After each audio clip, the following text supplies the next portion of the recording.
Hello friends, welcome back to my YouTube channel. This is doctor Shiva Sharma. Okay, so start करते हैं बिना time waste किए हुए, क्योंकि हमने लास्ट वीडियोस में अपना प्री का पूरा सिलेबस डिस्कस किया हुआ है। जिन्होंने नहीं देखा है वो जाकर के वीडियोस देख लें, उसमें प्री का डिटेल सिलेबस डिस्कस किया हुआ है। और मेंस का हमने क्वालिफाइंग पेपर्स का डिस्कस किया है, जिसमें ज़्यादा कुछ है नहीं है। और जो पेपर 1, 2 और 3 जो मेरिट बेस्ड पे जो जिनके नंबर्स काउंट होते हैं, उन जो सेवन सेवन पेपर्स होते हैं, उनमें paper 1 that is essay, paper 2 that is GS1 जो इंडिया की और वर्ल्ड की हिस्ट्री ज्योग्राफी है उसमें। एंड पेपर 3 जो GS2 है, उसमें आपका कॉन्स्टिट्यूशन, पॉलिटी, इंटरनेशनल रिलेशनशिप, ये सब कुछ इंक्लूडेड है। तो वो आप मेरे वीडियोस पे जाकर के देख सकते हैं। और इसके अलावा जो छूट गया था पेपर 3 का लास्ट लास्ट का पोर्शन, थोड़ा सा सिलेबस का छूट गया था, तो extremely sorry for that, because मेरा मोबाइल थोड़ा सा बैटरी डाउन हो गई थी, इस वजह से वो कंटिन्यू नहीं हो पाया। तो हम इस वीडियो में जो हमारा पेपर 3 है उसका बचा हुआ पोर्शन और बाकी का सिलेबस हम इस वीडियो में कंटिन्यू करेंगे, ठीक है। तो paper 3 that is constitution, polity and international relation, ये सब है इसके अंदर। तो हम पॉइंट नंबर डिस्कस करेंगे इसका 13th, issues relating to development and management of social sectors, service relating to health, education, human resources। तो health sector, education sector, service sector, social sector जो है, उनके डेवलपमेंट से रिलेटेड जो भी इश्यूज हैं वो सब इसमें इंक्लूडेड होंगे। जीएस पेपर 3 GS2 में पूछा जाएगा। Issues relating to poverty and hunger, poverty और हंगर से रिलेटेड जो इश्यूज हैं वो यहाँ पर पूछे जाएंगे, ठीक है। इसके अलावा important aspect of governance, transparency, accountability, आपको ध्यान रखना है। पॉवर्टी, हंगर से रिलेटेड इशू भी इसमें पूछे जाएंगे। Paper 3 GS2। Important aspect of governance, governance से रिलेटेड इंपॉर्टेंट एस्पेक्ट पूछे जाएंगे। Transparency and accountability, e governance, application models, success, limitations and potentials.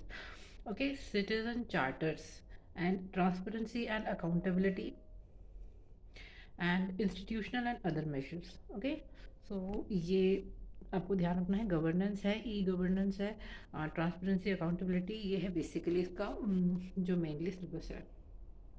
इसके अलावा role of civil services in democracy, democracy में जो सिविल सर्विसेज का रोल है वो भी इसके अंदर इंक्लूड होगा। Then India and its neighbourhood relationships, India और उसके नेबरहुड के जो रिलेशंस हैं वो भी इसमें हमें ध्यान रखना है। जैसे हमारे बाकी कंट्रीज, एक्सक्यूज मी, बाकी कंट्रीज़ के साथ क्या रिलेशंस हैं, उससे रिलेटेड जो भी आपके करंट इवेंट्स जो भी हैं वो सब आपको पेपर 3 GS2 में पूछा जाएगा। India and its neighborhood relation, bilateral, regional, and global grouping, and agreement involving India and or affecting India's interest. So जो भी बायलेटरल ग्रुपिंग है, रीजनल ग्रुपिंग है, ग्लोबल ग्रुपिंग है, और जो भी एग्रीमेंट्स हैं जिनसे हमारा इंडिया का इंटरेस्ट अफेक्ट होता है, वो सारे पेपर 3 GS2 में पूछे जाएंगे। Then effect of policies and politics of developed and developing countries on India's interest in Indian diaspora। तो इंडिया के इंटरेस्ट से रिलेटेड जो अगर कोई भी डेवलप्ड या डेवलपिंग कंट्री कोई भी पॉलिसी बनाती है, उससे हमारा इंटरेस्ट इफेक्ट होता है, इंडिया का इंटरेस्ट इफेक्ट होता है, वो आपको ध्यान में रखना है कि ये भी टॉपिक जो है इस पेपर में पूछा जाएगा, पेपर 3 GS2 में। एंड पॉलिटिक्स भी उनकी हमें अफेक्ट करती है, तो वो भी हमारे इसमें पूछा जाएगा। इफेक्ट ऑफ पॉलिसीज ये हो गया। देन लास्ट पॉइंट है important international institutions, agencies and फोरा, देयर स्ट्रक्चर एंड मैंडेट। तो जितनी भी इम्पोर्टेंट इंटरनेशनल इंस्टीट्यूशंस हैं, एजेंसीज हैं, जैसे IMF हुआ, वर्ल्ड बैंक हुआ, उनका स्ट्रक्चर, ये सब इसमें इंक्लूड होगा, ठीक है। तो ये सब पेपर 3 GS2 के अंदर पूछा जाएगा। ओके, सो हम देखते हैं सिलेबस ऑफ पेपर 4 GS3, जो कि है economics, basically economic development. Okay, so इसमें पहले तो हम इसकी आउटलाइन देख लेते हैं क्या क्या है। Technology, economic development, biodiversity, environment, security, and disaster management. तो इकोनॉमिक डेवलपमेंट पूरा इकोनॉमिक्स इसके अंदर आएगा आपका, फिर आपका डिज़ास्टर मैनेजमेंट इसके अंदर आएगा, फिर आपका सिक्योरिटी इसके अंदर आएगा, टेक्नोलॉजी, जो भी साइंस एंड टेक है वो पेपर 4 में पूछा जाएगा। तो आपका इकोनॉमिक्स पेपर 4 का सिलेबस है, साइंस एंड टेक पेपर 4 का सिलेबस है, देन आपका सिक्योरिटी वाला पोर्शन पेपर 4 का सिलेबस है, डिज़ास्टर मैनेजमेंट पेपर 4 में पूछा जाएगा, पेपर 4 GS 3 है, ओके। एंड बायोडाइवर्सिटी और एनवायरनमेंट भी पेपर 4 GS 3 है, ओके। तो इसका चलो हम स्टार्ट करते हैं इसका सिलेबस। फर्स्ट है Indian economy and issues related to planning, mobilisation of resources, growth, development and employment. So Indian economy and issues related to planning, mobilisation of resources, growth, India की growth, world की growth, है ना, development, employment. Second point है inclusive growth and issues arising of inclusive growth. Then government budgeting, ये भी इसके अंदर आएगा, government budgeting, major cropping pattern in various part of the country, different type of irrigation and irrigation systems, storage, transport and marketing of agriculture produce and issues and related constraints, e-technology in the aid of farmers। so क्या क्या इसमें आएगा, major cropping patterns के अंदर आ जाएंगे, irrigation system वगैरह सब के अंदर आपको पूछा जाएगा, पेपर 4 में पूछा जाएगा, GS 3, है ना। आपका एग्रीकल्चर प्रोड्यूस से रिलेटेड मार्केटिंग, ट्रांसपोर्ट, स्टोरेज, सब सारा कुछ इसके अंदर आएगा। ई टेक्नोलॉजी जो फार्मर्स से रिलेटेड है। देन फिफ्थ पॉइंट है issues related to direct and indirect farm subsidies, direct और इनडायरेक्ट फार्म सब्सिडी से रिलेटेड जो भी इश्यूज है वो भी इसके अंदर पूछे जाएंगे, okay.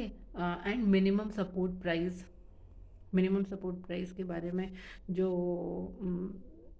Farm subsidies, direct and indirect farm subsidies and minimum support price, ये भी आपको पता होना चाहिए। ये पेपर 4 का है, अभी चल भी रहा है MSP का, जो आपका किसान आंदोलन है उसमें MSP से रिलेटेड भी उनकी मांगे हैं। तो ये सब आपको पता होना चाहिए क्योंकि ये पूछा जाएगा, इस पेपर 4 GS 3 का ही सिलेबस है। पब्लिक डिस्ट्रीब्यूशन सिस्टम, उसके objective, functioning, limitations, revamping, issues of buffer stock and food security से रिलेटेड इसमें पूछा जाएगा, buffer stock, technology missions, economics of animal rearing, और एनिमल रियरिंग की जो इकोनॉमिक्स है वो भी इसके अंदर पूछी जाएगी, paper 4 GS 3। Issues, next point है इश्यूज रिलेटेड, ये तो हो गया food processing and related industries in India.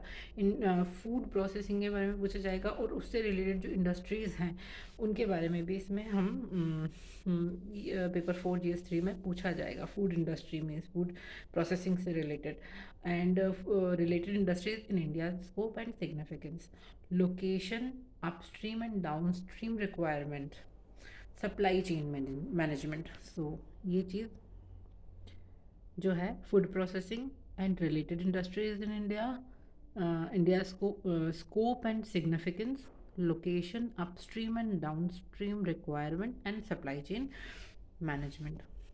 फिर आता है लैंड रिफॉर्म्स इन इंडिया, ये भी आपके लैंड रिफॉर्म्स जो हैं वो पेपर 4 में पूछे जाएंगे, paper 4 GS 3। effect of liberalization on economy, changes in industrial policy and their effect on the industrial growth। so liberalization का जो effect है economy पर वो पूछा जाएगा, effects of liberalization on economy and changes in industrial policy industrial policy में जो भी changes होंगे वो भी इसके अंदर include होंगे, and the effect on industrial growth से related भी पूछा जाएगा, ओके। industrial policy और industrial growth, तो ये आप ध्यान रखना कि effect of liberalisation on the economy, changes in industrial policy, economic का टॉपिक है ना, industries and their effect on industrial growth, infrastructure, energy, ports, road, airport, railway, ये सब भी इसके अंदर इंक्लूड होंगे, इन्वेस्टमेंट मॉडल्स, ये भी इसके अंदर इंक्लूड होंगे, science and tech, development and their application and effects in everyday life, science and tech इसके अंदर आ जाएगा, उसका development, application on everyday life ये आ जाएगा, achievement of Indians in science and technology, science and tech में इंडियंस ने क्या क्या अचीवमेंट किया वो इसके अंदर आपको पूछा जाएगा, आपको पता होना चाहिए, साइंस एंड टेक से रिलेटेड सब कुछ आ जाएगा पेपर 4 GS 3 में, okay. Then indi excuse me, indigenization of technology and developing new technology. So indigenization of technology and developing new technology. Awareness in the field of IT, space, computers, robotics, nanotechnology, biotechnology and issues relating to intellectual property right. तो आपसे और क्या पूछा जाएगा? IT से related, space से related, computer से related, paper 4 GS3, nano technology, biotechnology, issues relating to intellectual property rights, ये सारे आपके पेपर 4 GS3 का सिलेबस है। Conservation and environmental pollution, conservation आपको पता होना चाहिए, एनवायरमेंटल पोल्यूशन आपको पता होना चाहिए, डिग्रेडेशन, वही एनवायरमेंट इसके अंदर आएगा ना, मैंने बताया ना। ये जी एनवायरनमेंट जो है वो जीएस पेपर 4 GS3 का सिलेबस है। So conservation, environment, pollution, degradation, environmental impact assessment, then disaster and disaster management, linkage between development and spread of extremism, development में और स्प्रेड ऑफ एक्सट्रीमिज्म के बीच में जो लिंक है वो पूछी जाएगी। Okay, role of external state and non state actors in creating challenges to internal security.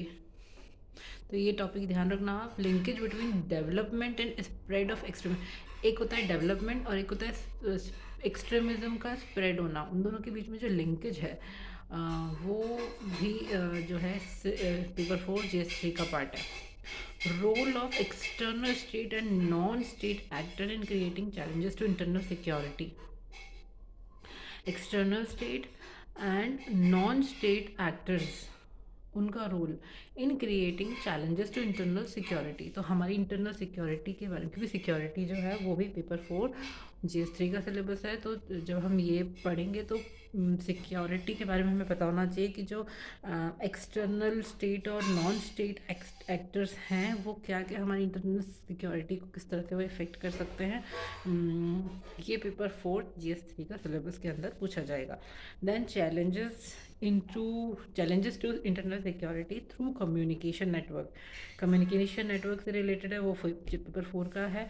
Role of media and social networking sites in internal security challenges, internal security में media का, social networking sites का क्या role है वो पूछा जाएगा। Basics of cyber security, cyber security के basics के बारे में भी पेपर 4 GS3 है। Money laundering and its prevention, तो मनी लॉन्ड्रिंग भी इसमें आएगा और इट्स प्रिवेंशन भी इसके अंदर आएंगे। Security challenges and there management in border areas, border areas में जो सिक्योरिटी है उस पर क्या क्या चैलेंजेस हैं, किस तरह से उसे मैनेज करना है। Linkage of organised crime with terrorism, तो क्राइम हुआ और क्राइम का टेररिज्म के साथ जो लिंकेज है, ये टॉपिक भी जो है आपका पेपर 4 GS3 का टॉपिक है। Okay, then various security forces and agencies and their mandate, तो जो अलग अलग सिक्योरिटी फोर्सेस हैं वो और जो अलग अलग सिक्योरिटी एजेंसीज हैं वो सभी किस में इंक्लूड होंगी, पेपर 4 GS3 में। ओके, अब हम पेपर 5, पेपर 6 और पेपर 7 इनका सिलेबस नेक्स्ट वीडियो में कवर करेंगे। आई होप आप लोगों को थोड़ा बहुत भी अगर इन वीडियोस से बेनिफिट मिलता है, आपको थोड़ा बहुत भी हेल्प मिलती है, तो मैं अपने आपको बहुत बहुत बहुत blessed समझूंगी। I'm trying my best to help you and guide you in whichever way I can uh, try to, you know, I'm trying my best to help you guys, literally. Okay, so Om Sai Ram. Bye.